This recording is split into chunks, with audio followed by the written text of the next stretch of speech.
Welcome back, everybody. I am, of course, Mark Carter with Midwest Astro, and I say welcome back, but I guess I should tell myself welcome back. A little bit of a hiatus here on making videos, and I do apologize for that, but I've got a really good reason in it.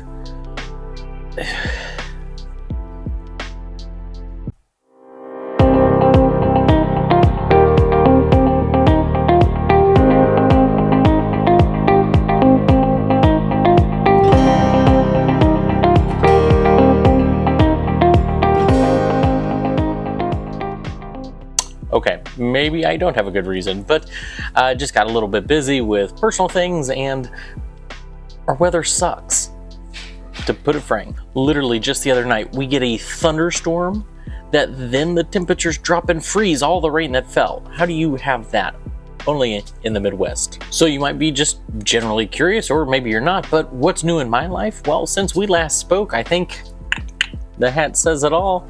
Obviously an incredible game that was played in the Super Bowl. My Chiefs came through, thankfully, but you know, I've always been a fan of the Philadelphia Eagles for a number of different reasons. Such a great organization in general, and so if there's anybody from Philly, I feel your pain. My wife actually went to pharmacy school out there in Philadelphia, so we've been there, we've got friends there, so with that I do apologize, of course, naturally, but at the same time, what a spectacular season you guys had. Definitely deserved every second to be there. But let's get to the astrophotography, huh? I had someone actually comment and say, hey, you didn't make a video for January, can we expect one for February? And I said, absolutely, we'll get that done, and that's what we're going to do here today. So I've got a number of different targets, and what we're going to do today is going to be a little bit different than what I've done in the past, where I just kind of ramble on and gave you a bunch of targets. So what we're going to do is we're going to start out January with 3 different focal lengths worth of targets, and then therefore you have 3 targets per focal length, and that way everybody can get a different target, and that way everybody can have a target set to use for January, February, and March. So let's get to it. Again, everybody, welcome back, and thank you so much for joining today. You know, a lot's happened since the last time that we've connected, right? You know, I went and saw Adam Sandler in person at the T-Mobile Center here in Kansas City. Last night, actually, I did a podcast with Steven from Entering Into Space. So if you haven't checked out his channel, head over to Entering Into Space. You'll be able to find that podcast. If it hasn't already published, it will have published in the next couple of days, I'm sure. So I was very fortunate to be on there. I've talked with Steven and Tommy with Colorado Astro for years now. We've consulted, we've collaborated, we've done a number of things, and we're finally going to work on a project together. We are going to wait to announce what we're going to image at this time. But we have chosen a target, and we're planning right now on how we're going to go about doing that. So I'm very excited for that. But let's help you today, right? I haven't done one of these videos in a little bit, and again, somebody reminded me I haven't. So I thought, you know what? My channel was all about educational purposes and helping you guys as the viewer. So I know a number of people have expressed that they really do like these videos. So let's go ahead and get into it. And again, we're going to do short focal length, medium focal length, and when I say medium, we're going to say somewhere between 400 and 1,000 millimeters, give or take. Again, a lot of our users are going to be between 400 and probably 800, anywhere from a 70 to 80 millimeter refractor up to an 8-inch Newtonian. And then because I've got people that are both sides of that spectrum though, right? The short focal lengths, maybe Milky Way shots or just really wide field shots, but also users that are using RC telescopes or SCT telescopes to go even further, and we want to make sure that everybody's getting targets to be able to shoot. So let's get into it. So for the month of January, we are going to go back just a little bit. I know January has already passed, but let's talk about these because you can still image these targets. It's not just for January. The only reason I'm calling it January is if in the event you want to come back next year and revisit this, you've got something to shoot for, right? So let's start with our short targets. Number 1 is going to require you to have probably a camera lens. Like I've got the 135 millimeter ASCAR little telescope. I mean, it's only like this big. I mean, it's not really even a telescope in my opinion. It's more like a small lens. And with that, this is not going to fit in even that framing with an APS-C size sensor. You're either going to need a full frame camera with something at 135 millimeters, but I recommend probably something under 100 millimeters, and a DSLR even could do a decent job with this. The target is Barnard's Loop. So that's going to be everything from Casper to Orion to the Horsehead and so much in between. So Barnard's Loop, number 1. Let's go for number 2, the California Nebula. Absolutely spectacular, such a great target to shoot. I've personally done this as a 4-panel mosaic with a 1-shot color camera. I've actually not had a chance to do it with a monochrome camera, so even I need to go back and revisit this. Now, I do say short. You can be short and medium and even long focal lengths for this particular target. If you want the entire complex and then surrounding areas of the nebulosity, short focal length, probably 200 to 300 millimeters, will do very well. But if you want to look at it at closer to 600 millimeters, even 1,000 millimeters, there's so much detail within it that you won't be disappointed. So with that, let's move to number 3, the Tadpoles and Flaming Star Nebulae. So the reason why I said short with this one is it's 2 nebulae, right? There's one right next to the other, and if you have 135 millimeters of focal length, that's going to be almost perfect to truly frame up both of them and do a single image with both nebulae and all of that surrounding hydrogen. Now, obviously, I'm always going to say monochrome is going to do way better, and it truly is. But even 1-shot color can do a fantastic job with both of these targets in that particular area. So now let's move to our medium focal length telescopes. You can shoot any of these targets at any focal length you want. These are just kind of how I'm generalizing them though. So number 1 for the medium focal length is going to be the Jellyfish Nebula. Now, whether you're at 1800 millimeters and you're zoomed in at the head of the jellyfish, or if you're at 300 millimeters or 400 millimeters and you get that entire surrounding gas that's also to the left, and when I say the left, you know, you've seen the images with the jellyfishes over here, and then over here you've got a ton of nebulosity right next to a nearby very bright star. It makes for a beautiful image. That one definitely will be best suited for a medium-sized telescope. So again, 300-400 up to 1,000 millimeters, you can do wonderful imaging options with that. Again, whether you do a focus area or the whole complex. Number 2 with medium is going to be the Christmas Tree Cluster. Now, a lot of people do call it a Christmas Tree Nebula. Now, I do believe it is the Christmas Tree Cluster as its formal name, but there's a nebulosity that's associated with the cluster, and that's where the stars in the cluster are being built from, is the nebulosity surrounding it. So Christmas Tree Nebula, Christmas Tree Cluster, whichever one you call it, it's the same thing, and it's incredible. If you can do this in broadband, I would recommend a broadband with hydrogen alpha overlaid. There's many different techniques that you can use with that coloring, but the hydrogen, and you'll see this if you shoot, I don't recommend shooting luminance. I recommend just shooting RGB with hydrogen on top of it. The reason why you don't really want the luminance is because your hydrogen is going to be so much of a stronger signal for hydrogen that you're going to want to use that anyways. Plus, hydrogen is also going to give you that color. So don't waste your time with a luminance. You're going to find that you're probably not going to use it. You're going to need way more luminance exposure time to swamp your read noise than you're going to need with longer exposures of hydrogen. Now again, if you're using 1-shot color, you can still do this. There are applications out there that can pull that hydrogen from the oxygen with a bicolor image.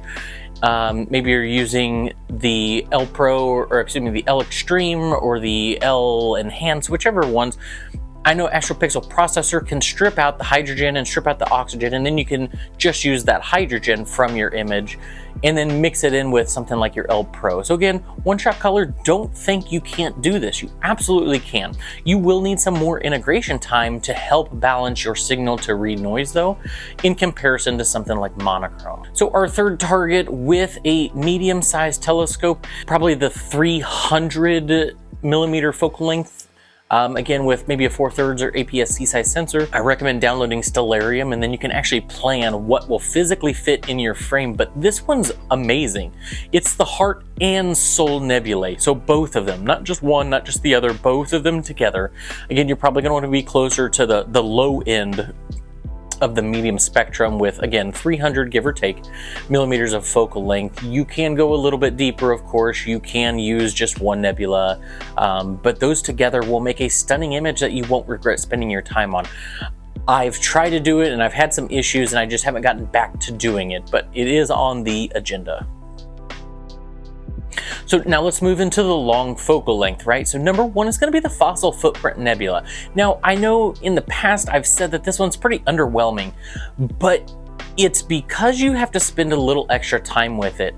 You will likely have to do an HDR style image. The core of this nebula is so bright, it quickly blows out that your surrounding nebulosity doesn't look as good if you just focus on the core, but then the core doesn't look as good if you focus on the outskirts of the nebulosity.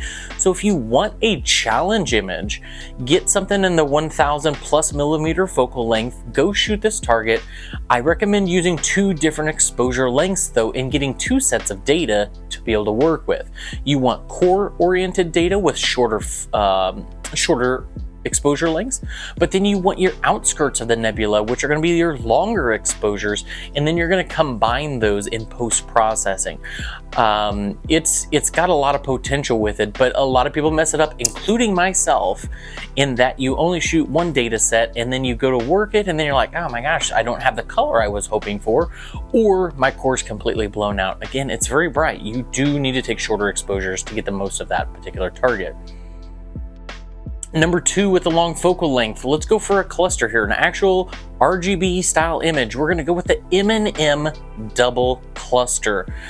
So with this one, I've not shot this, but after seeing it, I think it's got a ton of potential. There's a ton of really massive stars that are in that area, but then there's also a bunch of stars behind it that are a little bit farther, both either in our galaxy or even outside of our galaxy. I'm not personally sure of which one. I would assume that they're inside the Milky Way, but when you look up the planning aspect of it, it looks like it has the potential to be gorgeous. Again, you're not going to shoot luminance because stars, you just care about the color. There's no detail with it. Now, I don't know if this area has surrounding dust, but if you're looking for a project to try to see if there's anything else surrounding it, where you have a cluster, you typically have gas and dust. It might even be worth trying to shoot some hydrogen to see if there's hydrogen in that general area, or if it's all been used up, you might not get anything. So I would say, give it a shot, see what you come up with. I personally haven't tried it, but I would like to. And then our last one for the month of January, and our last one for long focal lengths is going to be the Northern Trifid Nebula. Now, you can do this multiple different ways. You can shoot this as SHO, you can shoot this as HARGB, right? You can orient it with narrowband and broadband data combined together to make one single composite image. And if you've shot the regular Trifid Nebula, you're not disappointed. The Northern Trifid Nebula, though, is much smaller.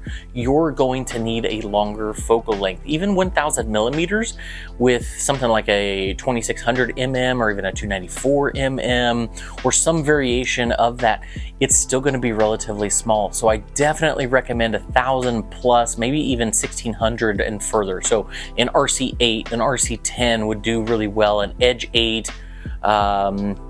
The only problem with the edges is you're probably going to have to focal reduce just so you get a little bit lower of an f-stop. It's going to be a bit more faint as well, so this one you may have to play around with your settings, but it's definitely one worth shooting. So let's now move to the month of February.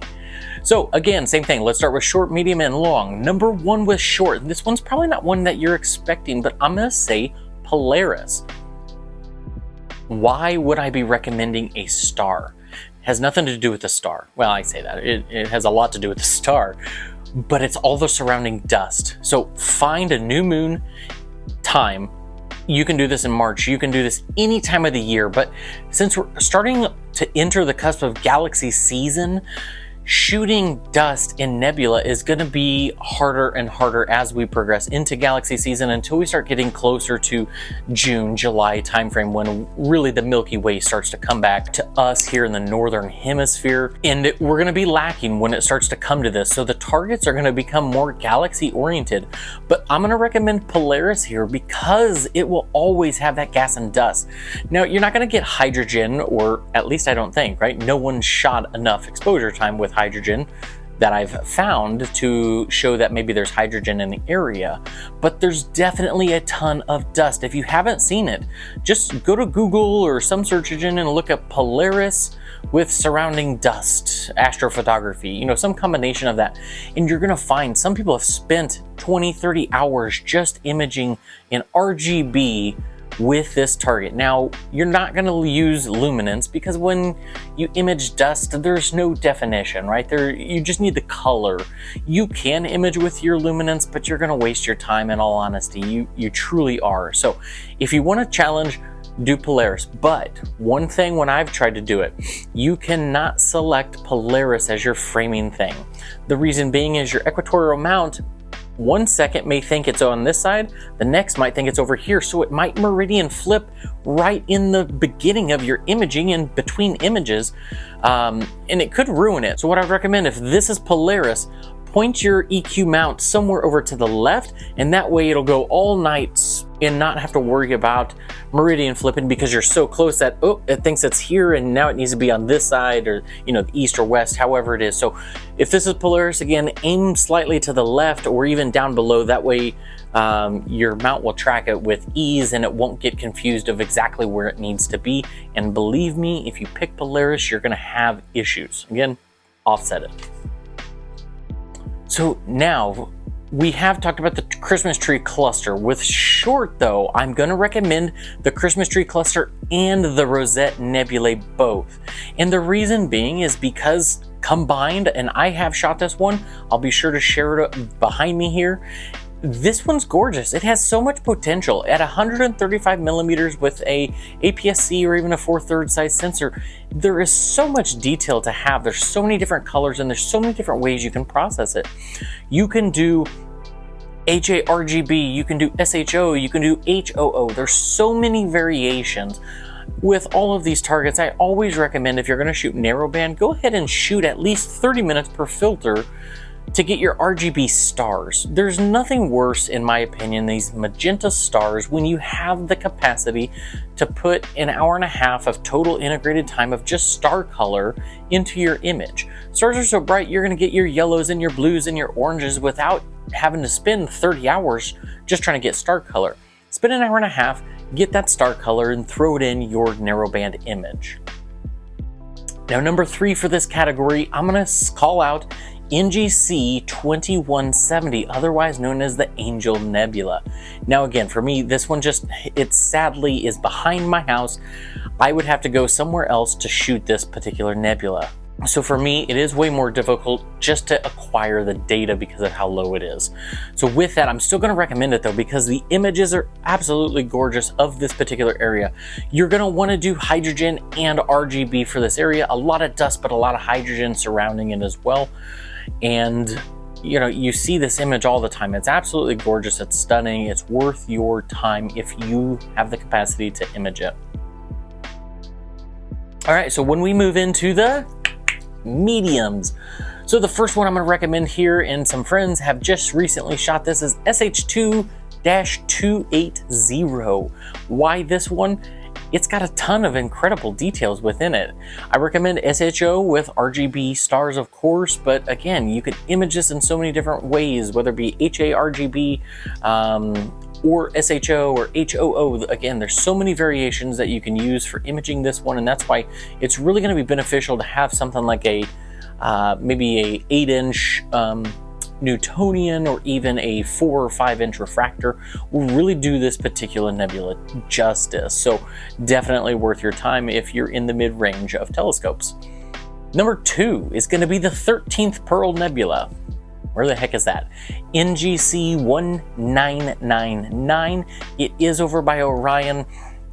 It's incredible, a ton of detail. I do recommend an HA-RGB image with this. You can shoot it as SHO entirely. I think you're going to be happier though if you do the HA with the red with your reflection nebulae within that. So I definitely recommend it that particular way. You won't be disappointed. This one you can zoom in extra far, so 1600 millimeters with an RC8, but I'd probably stay closer to about 1000 millimeters. I think that's going to do much better as far as framing. Number 3 for mediums is going to be Casper, the Friendly Ghost Nebula, otherwise known as Messier 78. So with this one, I've not had a chance to do it.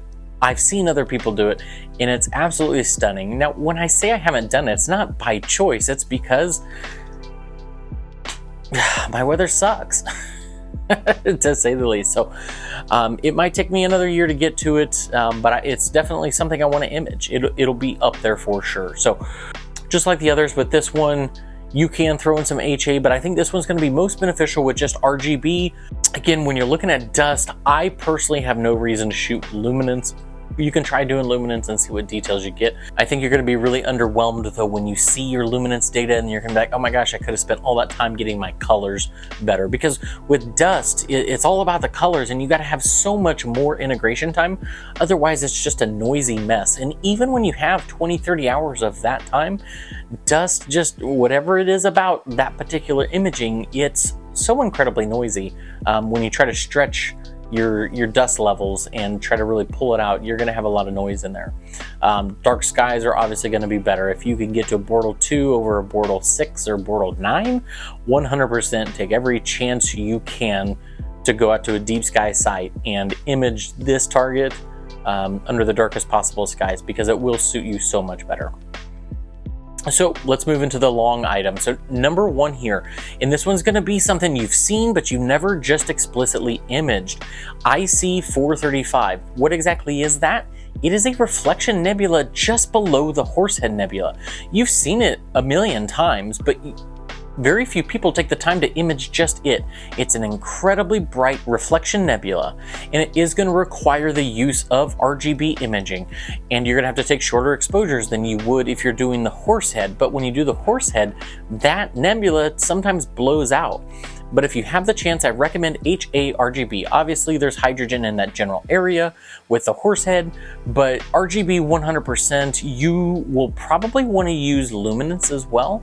But with that, I want to shoot this one at a longer focal length, probably 1600 to 2000 millimeters is probably your ideal, maybe a little bit further. But again, it's bright, take your time, dial down your exposure lengths and work it as if it were any other reflection nebula, and don't worry about the Horsehead because you've probably already imaged the Horsehead. You don't need it in the image too. And then the next two here, you can do it as one, but in all honesty, I recommend shooting them separately. Maybe you want to mosaic it, that's fine too, but again, mosaics are incredibly tough. But number two, I'm gonna go with the Bode's Galaxy. Number three is the Cigar Galaxy. Yes, they're neighbors, you can get them in one shot, especially if you're at like 800 millimeters, 1000 millimeters with an APS-C size sensor, you can frame these together. But in all honesty, they're different types of imaging. The Cigar Galaxy, you're gonna want to spend way more time imaging with hydrogen alpha than you are with RGB, but vice versa. Bode's Galaxy is going to fare better with RGB with maybe a hint of HA. So yes, they are neighbors, you can image them together 100%, but they're going to do way more justice if you image them correctly.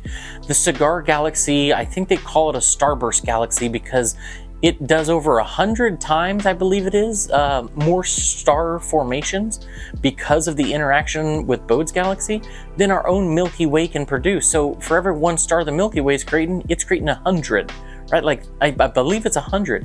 That's insane. So you got a ton of hydrogen. Spend your time getting that hydrogen to integrate over your RGB, whereas Bode's, you're gonna spend your time getting your RGB to then just overlay a little bit of extra hydrogen. You really don't need to because it's so close. You can pick up your hydrogen areas with just RGB imaging. So again, different approaches when you go to image these. So when you see them together, it's very rare that you see people get it right because they don't spend either enough time with RGB or they don't spend enough time, especially with hydrogen alpha. Cigar Galaxy, I would recommend no less than 15 hours of hydrogen alpha if you really want your image to pop. Now, if you're looking for just, yeah, this looks good, you know, you can get it in 5 to 10 hours, no problem, of just hydrogen alpha. Now when I say this, right, like you can go image this in a single night and get maybe an hour of hydrogen and integrate it, but your data is going to be so noisy, so incredibly noisy. I don't know. If it's worth doing, it's worth doing right. Do this one right. Get your hydrogen for the Cigar, get your RGB for Bode's. So now the last one, I promise, we're moving into March. So for sure, let's hit this. One is going to be the Seagull Nebula. Again, it's too low for me to image. I haven't had an opportunity to do it, but I'm going to show you this picture from our buddy Tommy at Colorado Astro. an amazing shot. I mean, it has so much potential. You can do this at short focal length, you can do this at medium focal length and long focal length, but it's gonna do wonderful when you just want the colors at a short focal length, and if you want some spectacular detail, zoom in a little bit with a longer focal length for sure. So, and just make sure, you know, if you like his image, go to his Instagram, go to Steven's Instagram, make sure to smash the thumbs up or the like for them as well. Number 2 here is the M105 Galaxy group. Now, it has nothing to do with just M105, but that's where a number of galaxies are. So we are in that time of the year where short focal length is starting to become difficult to image much in the night sky. Again, you can spend more time on Polaris in that surrounding dust area, but if you're looking for galaxies to image, yes, you're not going to produce a Hubble-like image with a 60mm refractor. You're just not going to do it. But it doesn't mean you can't image galaxies. With a short focal length telescope, again, a 60mm, 70mm, 80mm, you're gonna wanna start looking for galaxy groupings as opposed to a single galaxy, right? Like if you were gonna shoot Bode's, you're probably gonna get the Cigar Galaxy no matter what with a 60mm refractor. With that, let's move into number 3 here, and that's the Leo triplet. Leo triplet can be shot up to about 1000mm with an APS-C size sensor, and I know that because with my 10-inch Newtonian at 1000mm and my 2600mm, the 3 of them just barely fit inside the framing. I imaged it last year. I'll put that image just over here. All right, we're almost there, but let's hit our medium telescopes. Number 1 for medium telescopes, NGC 2359, is Thor's helmet. Once again, a target that's too low for me to image, so I've always had to just look at everybody else's photo, but 100%, you're not gonna regret shooting it. HOO, I believe, is gonna be the palette that's most used with this. You can shoot it in SHO.